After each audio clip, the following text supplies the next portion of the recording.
de cómo y cuándo nosotros tengamos la necesidad de poder referir o actuar con el paciente, va a ser nuestra mejor, nuestra mejor arma, ¿sí? Entonces, iniciamos con eh,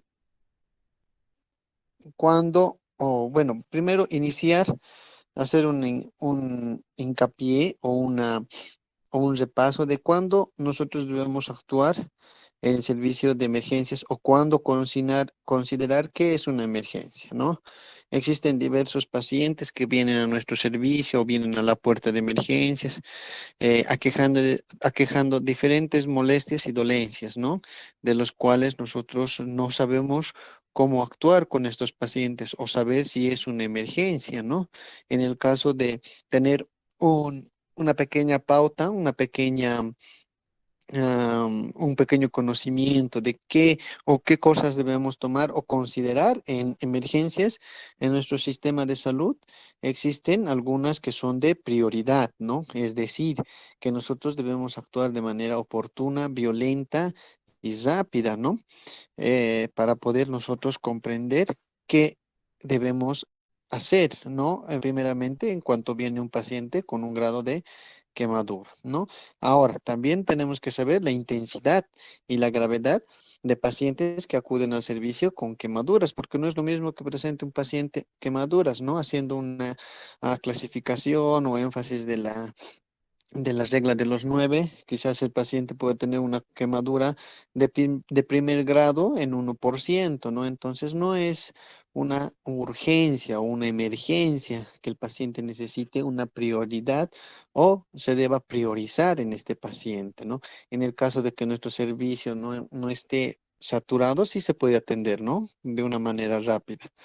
Pero si son pacientes que han sufrido algún tipo de lesión, quemadura, por ejemplo, eléctrica, entonces esa sí no hay que pensarla, no hay que dudarla, porque al atender a un paciente con una descarga eléctrica, entonces no solo es la lesión que se presenta a nivel de, de del lugar donde se ha incidido con la quemadura, sino también puede ser a nivel sistémico, porque puede producir uno desequilibrio hidroelectrolítico. Dos, puede producir una arritmia cardíaca, ¿no? Tres, puede haber producido una lesión de algún daño o una ruptura de algún órgano interno, ¿no? Entonces, o una hemorragia interna, ¿no? Entonces debemos actuar de manera oportuna. En cuanto a los pacientes que presentan un sangrado que no para, ¿no? Pueden ser un sangrado en cualquier o de cualquier índole que puede ser producido por una herida, ya sea por arma blanca o un objeto cortopunzante o una pequeña laceración, ¿no? Que esta no deje de sangrar, podría ser algún tipo de lesión, algún vaso de grueso calibre o de gran importancia, ¿no? Como en el caso de una arteria, ¿no? Entonces debemos tener una pronta acción. En caso de los problemas respiratorios, ¿no? Aquellos pacientes que presentan algún tipo de distrés respiratorio, dificultad respiratoria, se debe también actuar de manera oportuna, rápida, ¿no? En el caso de aquellos que presentan lesiones severas, ¿no? Que sí o sí tienen que ser valorados, realizar algunos exámenes complementarios para poder tener un diagnóstico oportuno y también una atención oportuna.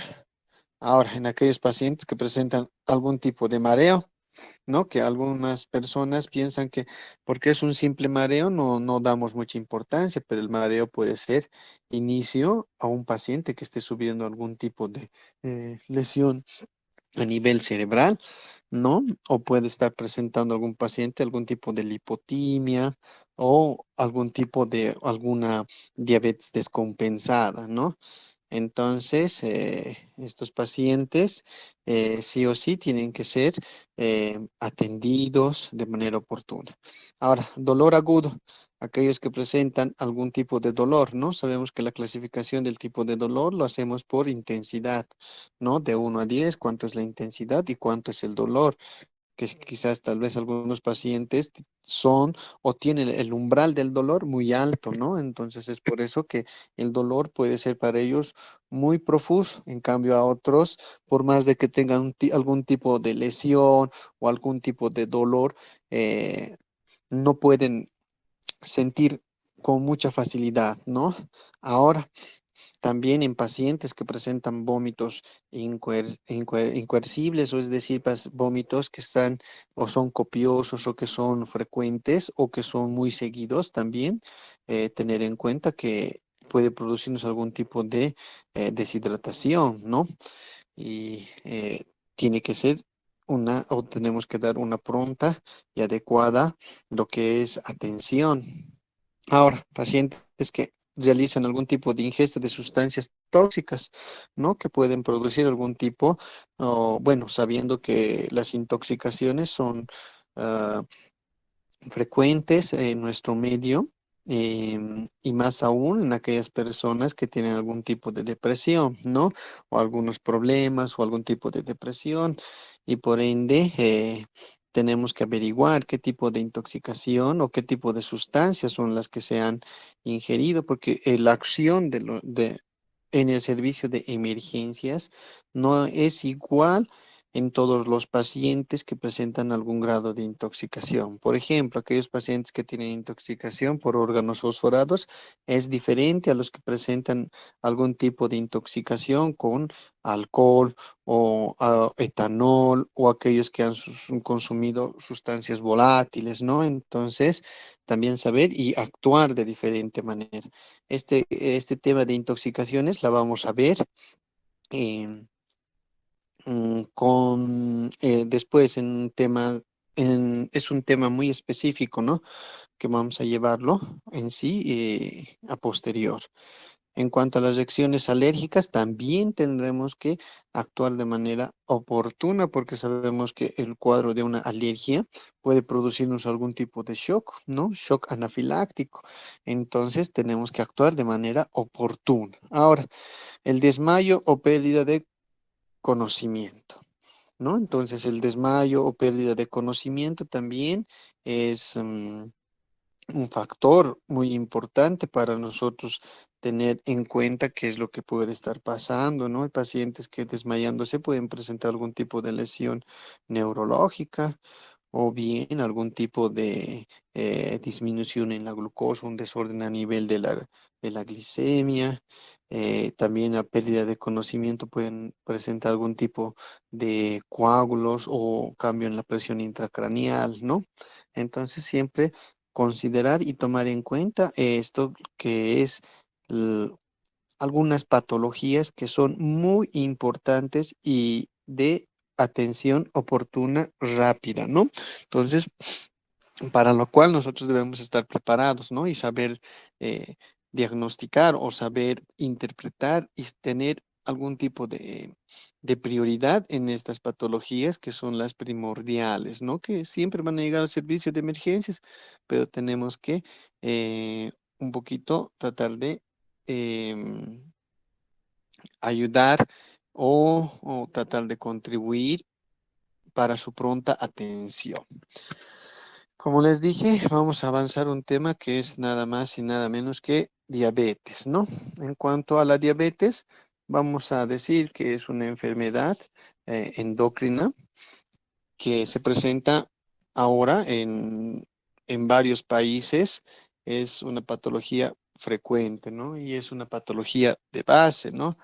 Para eso tenemos que tener en cuenta de que la diabetes se presenta también por desorden hormonal, ¿no? Un desorden a nivel de la producción de insulina, a nivel de las células beta, de Langerhans, a nivel eh, de esto va a producir algún tipo de desorden, ¿no? Sabemos que existen tres tipos de diabetes, ¿no? Bueno, la clasificación siempre va a ser diabetes tipo uno y tipo 2 y ahora que está en moda lo que es la diabetes juvenil, ¿no? No es muy frecuente, pero ya se ve bastante en nuestro medio. Antes era un poquito no era muy frecuente en cuanto de la diabetes juvenil, pero ahora se ha visto que sí existe en diabetes en jóvenes por ejemplo, 18, 16, eh, 16 años, ¿no? Son factores que podrían ser en un determinado momento, podrían ser hereditarios, ¿no?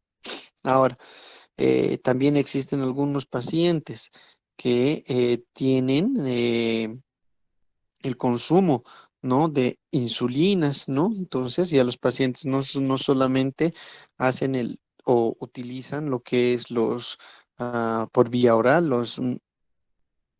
los medicamentos para la diabetes, entonces también utilizan medicamentos por vía oral, también subcutáneos, ¿no? Y las insulinas o tipos de insulinas varían, ¿no? Dependiendo a cómo queremos que sea su mecanismo de acción. Podrían ser la ultra rápida, la intermedia o la acción prolongada, ¿no? Entonces esas cuatro van a variar también en los diferentes pacientes que tenemos hoy en día.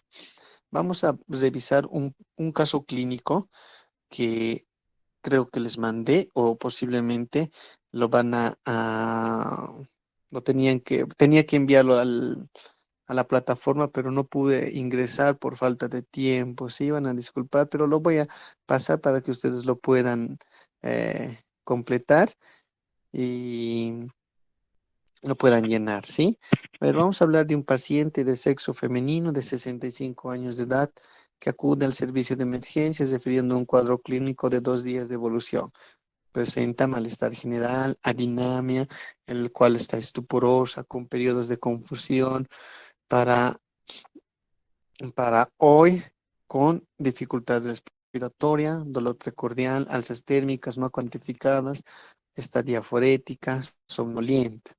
Cabe recalcar que entre los antecedentes patológicos decimos ser diabética diagnosticada con tratamiento hace 10 años con glibenclamida y metformina vía oral. Se refiere también que hace 5 días no consumió su medicación.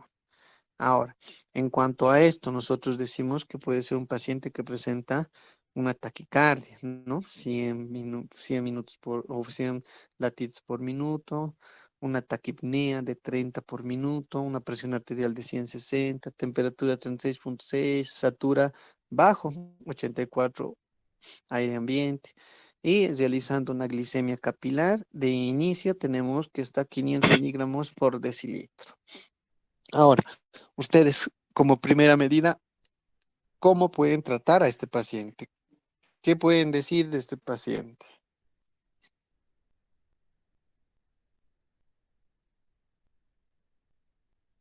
¿Mm?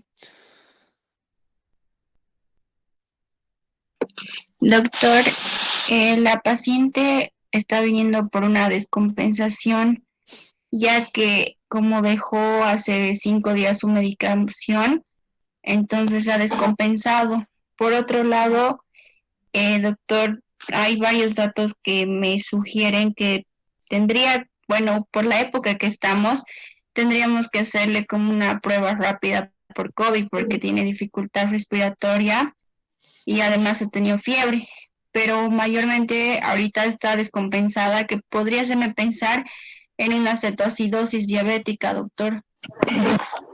Ya, muy bien. ¿A qué te hace pensar, uno, la cetoacidosis?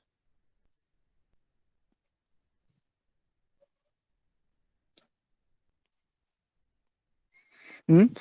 ¿Por qué el cuadro de cetoacidosis? Si bien sabemos que sí, estas épocas, por las alzas térmicas, por la saturación baja y por su dificultad respiratoria, podríamos decir que está con un cuadro de COVID, ¿no? Pero a este paciente, digamos, en el mejor de los casos, le hacemos una prueba rápida o algún antígeno nasal, nos da negativo para COVID.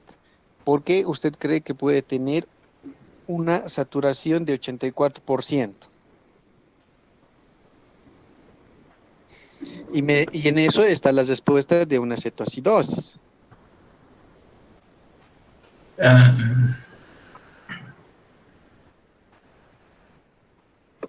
Ay, dígame, le escucho.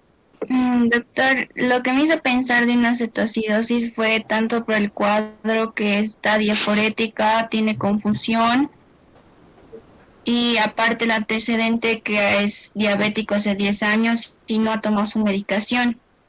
Ajá. También lo que dice que está somnolienta y eso, doctor, es lo que me hace pensar. Y su Ya, glicemia.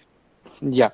Su frecuencia respiratoria está 30, ¿no? Está aumentada, ¿no? Entonces, una paciente que está con una dificultad respiratoria y presenta, para esto podríamos decir que está presentando una respiración de Kurzmaul, ¿no? Entonces, si es un paciente que está diaforético, está con somnoliento, presenta diaforesia, está confundido, tiene dificultad respiratoria, tiene una respiración de Kurzmaul, entonces es un paciente que está descompensado y decimos que puede presentar el cuadro de cetoacidosis diabética, ¿no ve? Ahora, en este caso, ¿va a ser metabólica o va a ser respiratoria?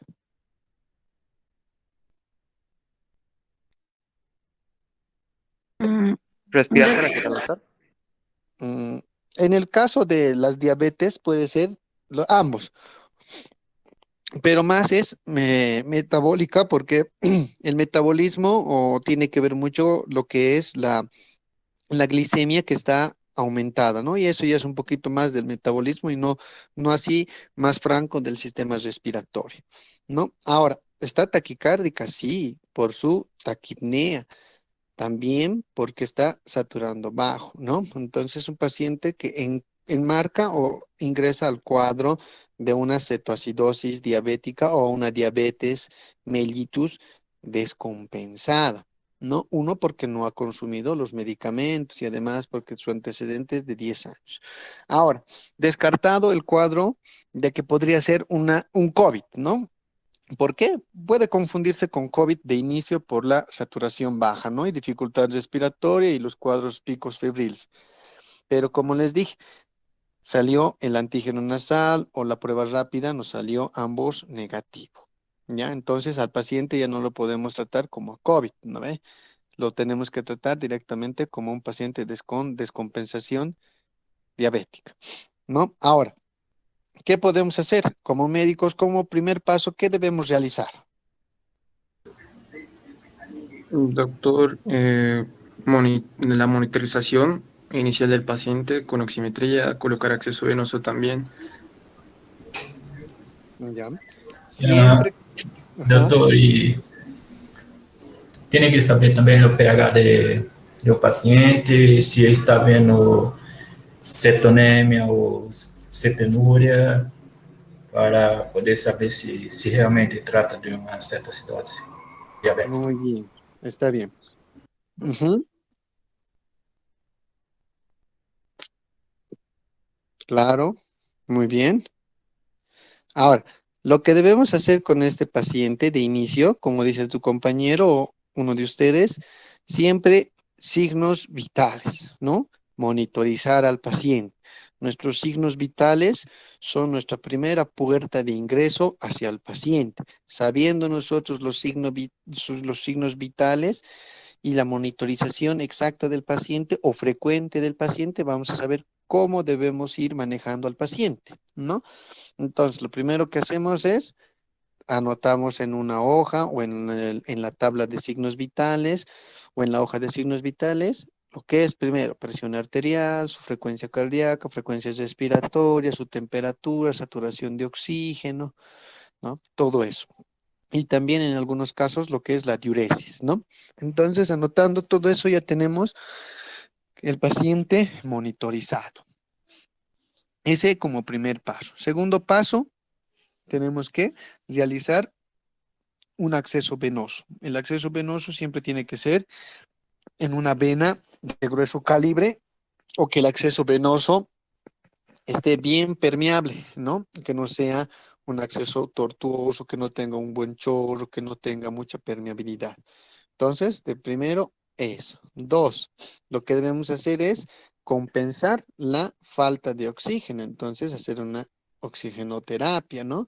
Colocaremos oxígeno, ¿no? Ahora, para saber cuánto de oxígeno debemos colocar y si la cantidad de oxígeno que estamos colocando va a ser satisfactoria para el paciente o nos va a dar el paso para poder ayudar y poder compensar al paciente. Si es un paciente que está con 84% de saturación, ¿cuánto es lo normal en nuestro medio? La saturación de oxígeno. Arriba de Ok, 90, doctor. muy bien, porque varía, ¿no es cierto? A nivel del mar va a variar, ¿no? La saturación de oxígeno, ¿no? Entonces, como nosotros estamos a temperatura más alta, entonces lo normal es de 90 a 96 en nuestro medio, la saturación de oxígeno, ¿no? Entonces, lo que debemos hacer, ¿por cuántos libras de oxígeno o por cuánto de saturación o en porcentaje de saturación aumentamos libras de oxígeno?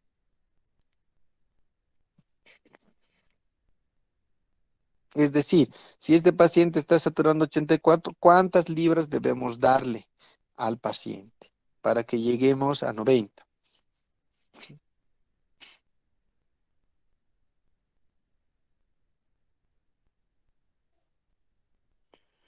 Doctor, sería 2 litros de oxígeno. Mm, En sí, la saturación no está baja, ¿no? Lo que debemos hacer siempre en los pacientes es iniciar con carga o con dosis baja, ¿no? Iniciamos con 2 litros, esperamos unos 10 a 15 minutos, volvemos a saturar. Si es que llegamos a 90, podemos llegar hasta 3 o hasta 4 libras y ver si es que mantiene, ¿no? Ahora, la oxigenación, ¿tendría que ser oxígeno puro o tendría que ser oxígeno húmedo?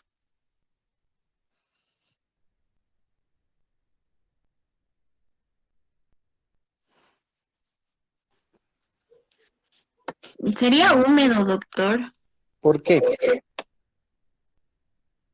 ¿Por qué no puro?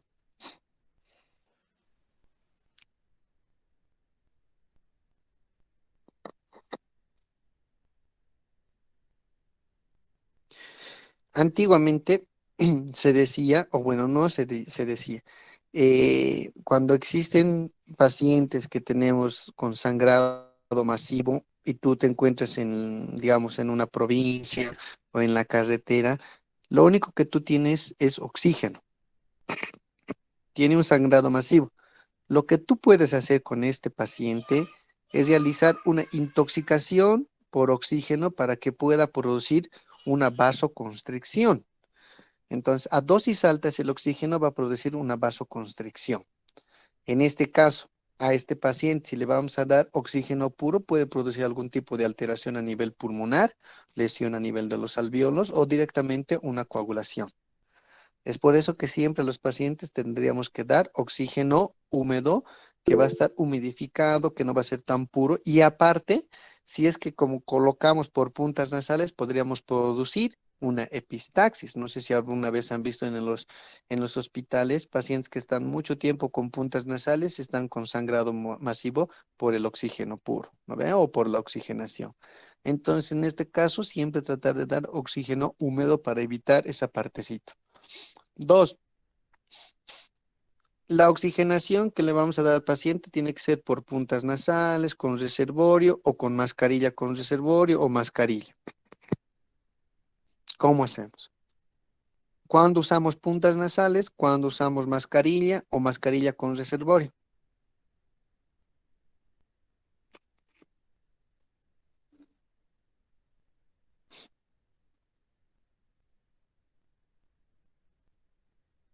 Generalmente, cuando utilizamos oxígeno en pacientes, tendríamos que utilizar un valor de 0 a 5 libras o litros de oxígeno por minuto se debe utilizar por puntas nasales, ¿ya?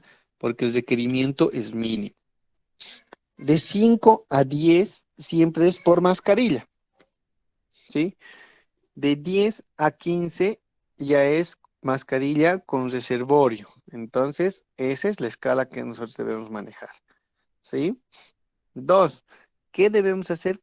O bueno, siguiendo, ¿qué debemos hacer con este paciente? Aparte ya de que le hemos colocado su oxígeno, está monitorizado, tenemos un acceso venoso, ¿qué debemos hacer? Doctor, tenemos que manejar el nivel hidroelectrolítico, doctor, porque normalmente estos pacientes a nivel de los electrolitos, tanto sodio, potasio, van disminuyendo, entonces por lo tanto tenemos que nivelar y establecerlo al paciente de manera de los electrolitos, doctor. Sí, en sí lo que debemos hacer de inicio es primeramente realizar siempre monitorización de la glicemia capilar. ¿Ya? Quizás nuestra glicemia capilar o la glicemia que el paciente nos ha referido que tiene de 500 puede que sea más o menos. Entonces lo primero que debemos hacer es volver a tomar una glicemia capilar y poder manejar eso, ese parámetro o tal vez actuar a ese parámetro. Dos, lo que se debe hacer con este paciente es, como usted dice, como su compañera nos dijo, realizar lo que es la, ah, se llama atención de o reposición hidroelectrolítica, ¿no? Estos pacientes que son diabéticos siempre van a presentar, ¿no? Nuestras tres P's, ¿no? La poliuria, polidipsia, polifagia, ¿no? Entonces el paciente va a estar con orinas frecuentes o micciones frecuentes. Entonces, nuestro paciente se va a empezar a deshidratar. Lo que debemos hacer es hidratar al paciente y dos, estimular a que el paciente vaya a realizar micciones, porque por la micción vamos a poder o vamos a lograr eliminar lo que es la demasía de glicemia o de glucosa en sangre. Entonces debemos hacer una sueroterapia al paciente, colocar a chorro lo que es las soluciones. Ahora, ¿qué tipo de solución debemos manejar con este paciente?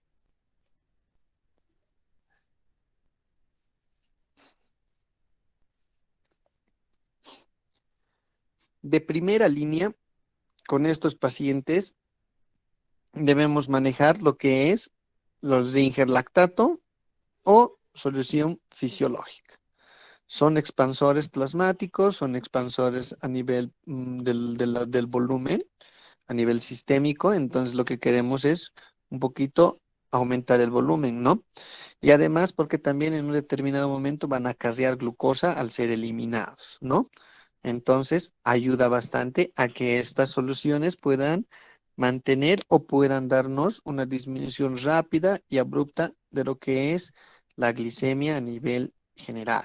Dos, si la glicemia eh, va bajando, lo que tenemos que hacer es tener una tabla. Como ya anteriormente les dije, colocar soluciones a chorro. ¿Cuánto es la cantidad? De inicio siempre se sugiere colocar lo que es hasta 2.000 o 3.000 ml de solución para ver si el paciente nos responde bien, ¿no?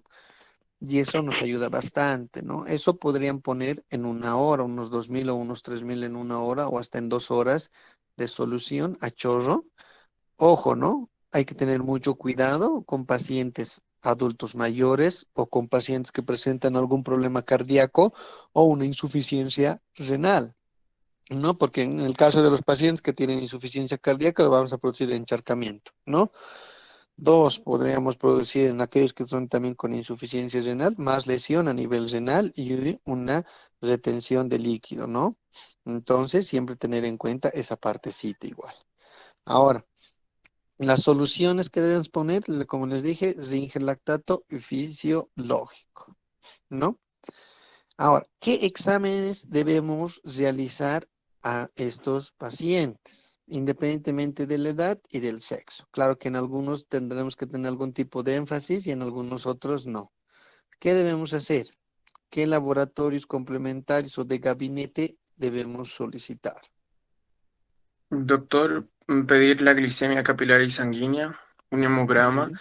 completo para ver si hay alguna anemia o elevación de leucocitos, si es que hay alguna infección, electrolitos de sodio y potasio que van a estar relacionados con la cantidad de líquido que hay en el cuerpo, eh, un examen de orina para ver las cetonas también y una radiografía de tórax en caso o para descartar una neumonía, Ujú. por lo que presenta lo de la saturación baja también. Eso. ¿Qué más? ¿Qué También otros? sería Doctor, el eco, gasometría arterial, doctor. Muy bien, es importante la gasometría arterial. Otro, o eletrocardiograma. también. Otro, Será, Bicarbonato, doutor? Carbonato claro, el sódico. bicarbonato va a entrar más en la gasometría, ¿no? Sería ideal también pedirle a este paciente una ecografía abdominal. No, doctor. Podría ser, pero en algunos pacientes que presentan algún tipo de náuseas, vómitos, que son bilioalimenticios y son diabéticos, sí es necesario pedirles una ecografía porque esos pacientes, una vez compensados, tienen que ser inmediatamente sometidos a cirugía para operarse porque es un cuadro que puede producir una infección masiva a nivel de las vías biliares, ¿no? Pero en el caso nuestro, por el momento no. Por el momento no es necesario.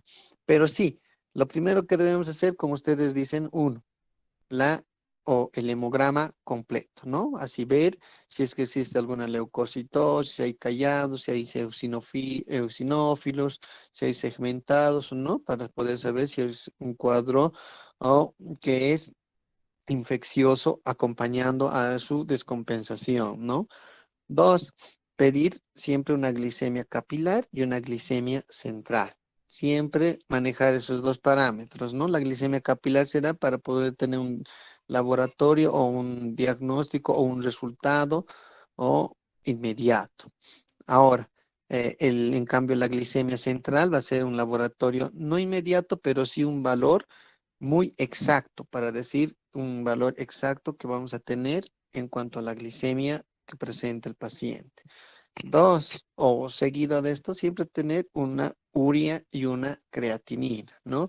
Para ver cómo está la función renal, cómo está funcionando el clearance renal, la filtración glomerular y todo aquello en nuestro paciente. También pedir algún estudio que es la PCR, que es la proteína C reactiva, para ver si es que podría ser algún otro tipo de infección de carga viral. Podríamos también tener en cuenta esa parte, ¿no? Luego, como ustedes dicen, electrolitos. Los electrolitos son muy importantes para nosotros poder saber o nosotros poder tomar en cuenta cuándo vamos a poder realizar la insulinización en estos pacientes, ¿no? Es muy importante tener los electrolitos. Ahora, también la gasometría arterial. La gasometría arterial es muy indispensable, importante para saber si este paciente está en coma diabético, está con cetoacidosis diabética, entonces para poder tener en cuenta, ¿no? También el examen general de orina.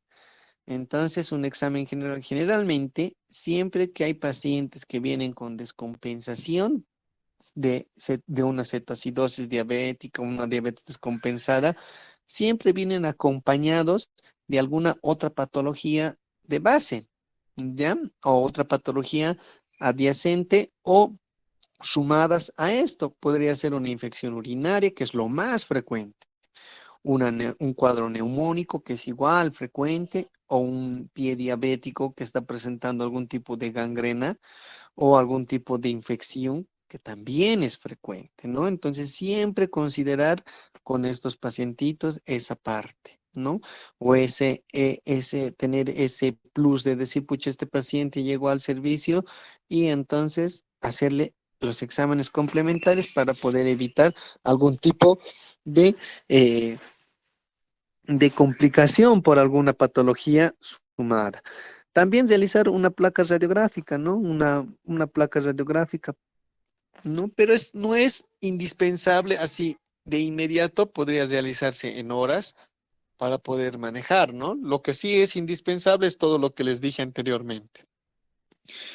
Es indispensable porque mediante estos resultados nosotros vamos a saber seguir manejando a nuestro paciente para poderlo compensar, ¿no? Entonces, debemos a estos pacientes sacar esos laboratorios. Ahora, ¿cuándo realizamos la insulinoterapia en estos pacientes?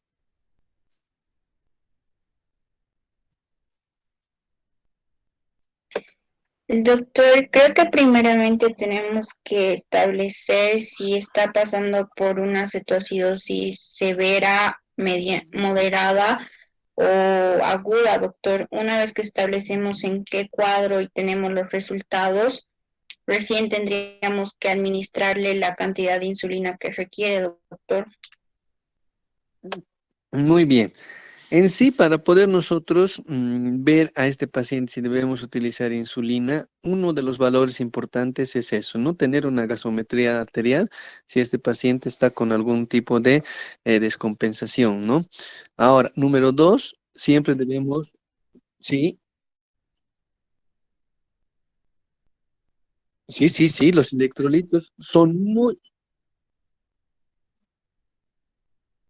claro, a eso iba. Que sí o sí a estos pacientes es indispensable hacerles el electrocardiograma y en eso observar cuánto está de potasio. Si nuestro potasio está bajo, entonces empezamos a lo que es a colocar potasio, ¿no? Poder compensar, ya sea con fisiológico o ponerle unos potasio en sí endovenoso como agregante para poder nosotros luego ver que el paciente pueda compensarse con la insulina, ¿no? Entonces, que es lo más importante. Ahora, nuestro paciente, ya le tenemos al paciente unas 2 horas de soluciones. Entonces, ¿qué debemos hacer? Después de las 2 horas de colocarle 3000 cc de solución, debemos nuevamente tomar una glicemia capilar.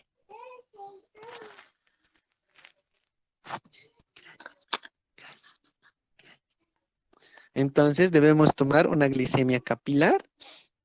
Número dos, ver si el paciente ha presentado diuresis, ¿no? Es importante porque puede tener falla renal el paciente, ¿no? Puede tener una lesión a nivel renal. Si el paciente no nos responde o no ha tenido micciones, debemos ayudar colocando una sonda vesical, ¿no? Colocamos sonda vesical y vamos a tener o vamos a cuantificar recién cuánto está de orina y cómo está el filtrado glomerular o cuánto está la diuresis horaria, ¿no? Entonces vemos cuánto de orina presenta el paciente de manera voluntaria o espontánea. Si no, forzamos a colocando una sonda vesical para evitar la retención, ¿no? Eso por un lado. Ahora, si vemos que nuestro ionograma está normal, está correcto, entonces empezamos a ponerle insulina a nuestro paciente. De primera línea, siempre al paciente podríamos colocar, dependiendo del grado de glucosa en sangre, ¿no? Si la glucosa excede más de 300 o 400, entonces no tengan miedo en colocarle 10 unidades internacionales de insulina. ¿Qué insulina colocamos? Insulina cristalina, la NPH, ¿o cuál? ¿De acción larga, corta, prolongada? Yo pienso que la insulina de acción ultra rápida, ¿no? En esto podemos colocar insulina cristalina. Podemos colocar 10 unidades de insulina cristalina endovenoso. La acción va a ser mucho mejor endovenoso que colocarle subcutáneo, ¿ya? Entonces colocamos 10 unidades de insulina a nivel endovenoso. Ahora, ya hemos hecho con eso este paciente. Esperamos unos 30 minutos para volver a realizar una glicemia capilar o una glicemia central para ver cuánto ha ayudado o cuánto hemos ayudado o hemos contribuido en este paciente. Si en examen de orina presenta cetonas, pues bueno, este paciente tiene que internarse porque es un paciente ya mucho más complicado, ¿no? Está pensando en una cetoacidosis, ¿no? Diabética franca. ¿Y cómo manejamos eso? Internamos al paciente, colocamos soluciones. Lo ideal de 10 a 15 ml por kilo peso por hora, ¿no? Se debe colocar lo que es el cálculo de soluciones, ¿ya? Ahora, número dos, la insulina tiene que estar de 0,5 a 1 miligramos por, no, bueno, unidades internacionales por kilo peso por hora, ¿no? Eso colocándolo en bolo o tal vez colocarle en bombas de infusión, ¿ya? Entonces, esa partecita. Y siempre realizar monitorización,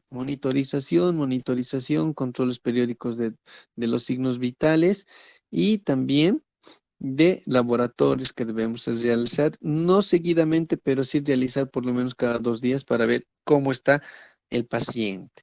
Colocar lo que es su antibiótico terapia, ¿no? En el caso de que aquellos pacientes que presenten algún tipo de infección sobreagregada, entonces poder colocar su antibiótico terapia, ¿no? Una dieta que en los primeros días el paciente va a estar con una dieta hiposódica, dieta para diabético o puede ser líquida, ¿no?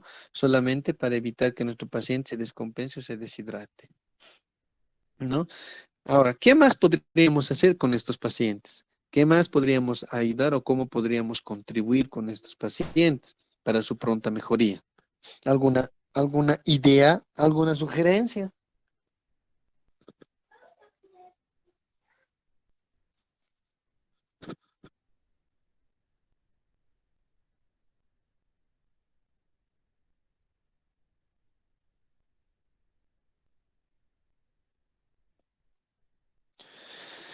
Lo que sí es debemos monitorizar a los pacientes que si tienen estos pacientes alguna patología más sobreagregada, tratar de ayudar a ese marco, ¿no? Hay algunos pacientes que son diabéticos y son hipertensos, algunos pacientes que son diabéticos y presentan síndrome metabólico, que tienen ah, una obesidad extrema, o en pacientes que están con algún tipo de lesión o una herida por una diabetes o una neuropatía diabética o por pie diabético.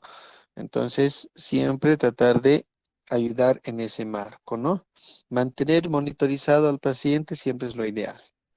Ahora, sabiendo que estos pacientes a medida que van en el hospital, debemos recordar que estos pacientes si no han utilizado insulina y han tenido un tratamiento por vía oral, para poder nosotros recuperar que los pacientes puedan sigue su estilo de vida, cuidándose con dieta y con solo medicamentos vía oral, lo que debemos hacer es un mes de insulinización subcutánea. Posterior a esto, tenemos que utilizar dosis altas e ir bajando la dosis. Bajamos dosis gradualmente y empezamos con medicamentos por vía oral. Si el paciente tolera y responde a los medicamentos vía oral, entonces lo dejamos con solo vía oral. En el caso de que algunos pacientes que ya hayan presentado sus primeros cuadros de cetoacidosis diabética o descompensación diabética, entonces a veces otros llegan a tener que utilizar insulina de por vida, ¿no? En el caso de las personas que viven con diabetes, en ocasiones van a utilizar la insulina de manera externa debido a diferentes circunstancias, ¿no?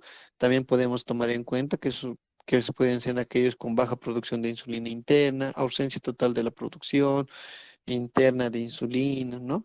Esos son algunos factores. Ahora, los tipos de insulina que les había mencionado hace tiempo o hace rato son 4, ¿no?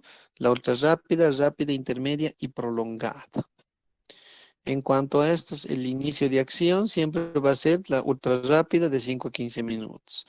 El momento máximo de su efecto va a ser a la 1 a las 2 horas y su duración total va a ser de 3 a 5 horas, ¿no? Esto en el caso de las insulinas que tienen acción ultra rápida. Es por eso que debemos utilizar siempre endovenoso y la ultra rápida para poder compensar a nuestro paciente, ¿no? Ahora, también tenemos lo que es la insulina rápida o regular, ¿no? Que su inicio de acción es a los 30 minutos, el efecto de 2 a 3 horas, duración total de 6 a 8 horas. La intermedia de 1 a 2 horas, su inicio de acción, momento máximo de su efecto de 4 a 6 horas y duración total de 10 a 13 horas. En cuanto a la insulina prolongada, decimos su inicio de acción de 1 a 2 horas. Momento máximo de su efecto no tiene, ya que su acción se mantiene estable durante toda la duración. Su duración total es de 18 a 24 horas y o más de 24 horas, ¿no? Entonces, decimos que esas son las insulinas, ¿no? Los tipos de insulina. Ahora, para poder nosotros manejar un poquito lo que es la saturación, les había dicho que de 95, 97 es normal, pero en aquellos que se encuentran a nivel del mar. En el caso nuestro, les dije que es de 90 a 96. Ahora, de 91 a 94 o menor a 90, decimos que es una hipoxia leve, llegando o teniendo un valor de 80 por lo menos 86 hasta, o bueno, 88, 86 hasta 90, 92, ¿no? Menor a 86, una hipoxia moderada, y menor a 80, 84, 83 es una hipoxia severa. No hay que tener mucho en consideración con estos pacientes. En cuanto a lo que es la gasometría, siempre tener en cuenta, ¿no? Su pH es la presión de dióxido de carbono que se encuentra en nuestro organismo, y por ende nosotros tener en cuenta que es muy importante la gasometría en pacientes diabéticos, ¿no? Para saber si es metabólica o si es respiratoria, ¿no? Entonces, en este caso, siempre tener en cuenta esta parte, ¿sí? Y si es una acidosis metabólica o una acidosis o una alcalosis metabólica, ¿no? Eso tanto lo que es haciendo fórmulas solamente. Ustedes lo van a ir reemplazando, van a ir viendo cómo están nuestros pacientes o con los resultados de su gasometría, ¿no? Tomando en cuenta estos valores. Ahora, la interpretación de estos pacientes, acidosis respiratoria aguda, decimos cuando la CO o el dióxido de carbono eh, esperado es, o bueno, nos da estos valores, ¿no? O algunos tipos de valores que van a ir en nuestro, o con estas tablas vamos a ir nosotros calculando y vamos a tener sus valores, ¿no? Entonces siempre tratar de ver este tipo de tablitas que son muy importantes. Hoy en día ya podemos utilizar lo que es en los celulares. Antes estas fórmulas se encuentran en lo que es en como programas que se pueden instalar en el celular. Antes se hacía a máquina, ¿no? Al calculador, tenías que saber de memoria la tabla, pero ahora ya es un poquito más fácil porque puedes encontrar lo que es las tablas ya estipuladas. Lo único que tienes que colocar es colocar valores y te da automáticamente el resultado y el diagnóstico en alguno de los casos, ¿no? Hasta aquí algún tipo de preguntas con este tipo de pacientes o con este tema al respecto. Si tienen alguna duda, alguna pregunta. Não, doutor. No, doctor. Não, doutor, tá bem explicado. Muy bien. Espero que les haya gustado el tema. El tema en sí, como han visto, no es un tema muy complicado, no es complejo.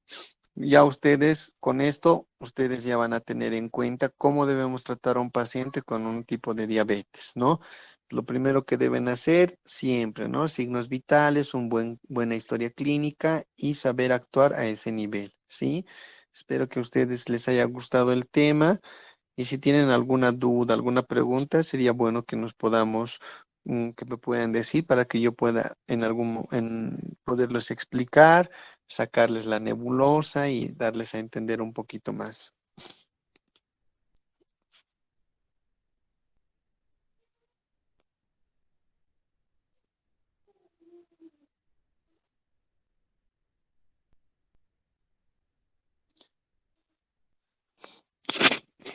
Entonces, como habíamos visto algunos casos de emergencia, siempre tenemos que tener en cuenta las patologías de mayor prevalencia o las patologías que o las que son de acción o de atención inmediata, ¿no? Para la siguiente clase vamos a llevar lo que es el traumatismo cráneoencefálico.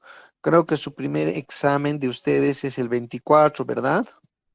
El 24 de este mes. El 26, si no me equivoco, doctor. Según su tabla que me han mandado, por favor averigüen qué día, bueno, a ver, vamos a ver, según el calendario. El calendario, bueno, según la tabla que me han enviado de su examen, decía 24. Voy a preguntar a la universidad si va a ser 24 o va a ser 26, porque tendría que ser en nuestro horario, ¿verdad? Sí, doctor. Ya. Eu creio que Entonces, esto doutor mesmo pode ser, doutor. Pode cambiar o dia do exame. Pode pôr claro. em seu horário. Es que lo que pasa es que todo esto está establecido en la plataforma, ¿no ve? Tenemos un tiempo del examen y tienen que tener un tiempo máximo. Bueno, yo tengo que tener un tiempo máximo para preparar el examen y un tiempo máximo para poder pasar las notas, ¿sí? Entre estos días, por favor, voy a enviarles el caso clínico y ustedes lo van resolviendo, ¿sí? Por favor, lo van a ir resolviendo, ¿ya? Y vean la manera, o sea, las asistencias, como les dije, no, lo importante es que participen y que asistan la mayoría, ¿no? Y en cuanto al caso clínico va a ser importante también porque va a ser calificado, ¿ya? Y vamos a ver qué hacer con estos temas. Un tema más tendríamos que llevar para el 19 que va a ser trauma encefalocraneal, ¿ya? Y luego preparar el tema. Yo pienso que con los temas que hemos avanzado, de esos temas solo se va a tomar el examen, ¿sí?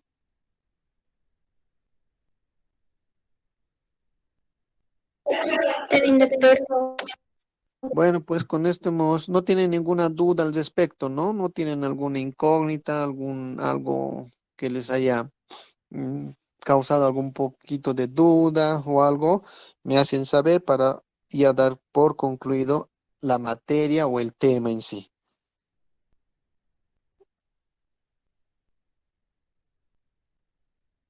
Doctor, respecto a lo que dijo del caso clínico, ¿lo va a mandar a plataforma, doctor? Sí, voy a mandarle a la plataforma y va a tener un valor de puntuación. Ya, entonces yo lo voy a mandar entre estos días a la plataforma y o tal vez lo pueda, si es que lo pueda subir hoy, lo voy a subir y si no, entre esta semana voy a subir, por favor, sí, y estén pendientes, por favor, para que pueda ser calificados del caso clínico, ¿ya? Porque va a valer puntos, ¿eh? Creo que el examen es sobre 60, ¿verdad? Sí, doctor. La asistencia es 10 puntos y su caso clínico va a ser 30 puntos, ¿sí?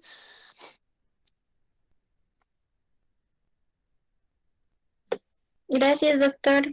Listo, pues no se olviden, por favor, poner sus nombres todos para que yo pueda considerar y tomar su lista, ¿sí?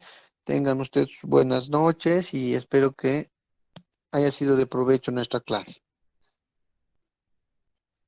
Hasta Gracias, luego. doctor. Gracias, Gracias, doctor. Hasta doctor. luego.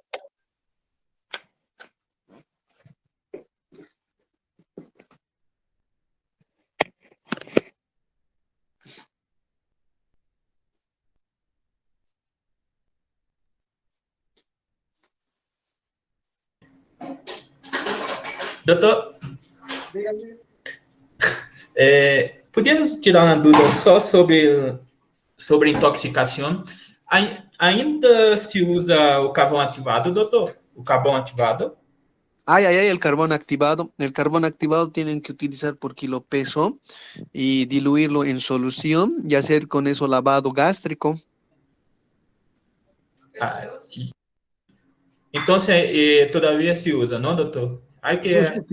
Utilizamos bastante cuando es intoxicación por paracetaminofenos, es decir, con paracetamoles, Ya. algunos medicamentos derivados de los AINES o paracetaminofenos.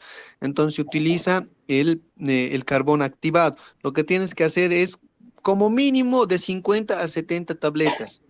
Lo tienes que moler bien finito y diluirlo en solución y empezar a colocar, ¿no? Por una sonda nasogástrica, hacer un lavado gástrico. Lavar, o sea, introduces carbón activado y va a ir un poquito limpiando, ayudando, dejas un ratito, unos 2, 3 minutos y lo que metes tienes que sacar. Sacas, metes, sacas o introduces y colocas, ¿no? Entonces el carbón activado, ¿no? Y empiezas al paciente a estabilizar con soluciones, tal vez en algún caso lo que es intoxicación con atropina, ¿no? A dosis trópica, tenemos que llegar con los muscarínicos, es evitar lo que es, ¿no? Llegar a esos cuadros muscarínicos, ¿no? Ya, doutor. Muchas Pero gracias. eso vamos a llevar con calma, vamos a llevar intoxicación, hay un tema específico para poder hablar de intoxicaciones, ¿sí? Ya, doutor. Ya. Listo, pues. Gracias. De nada, buenas noches.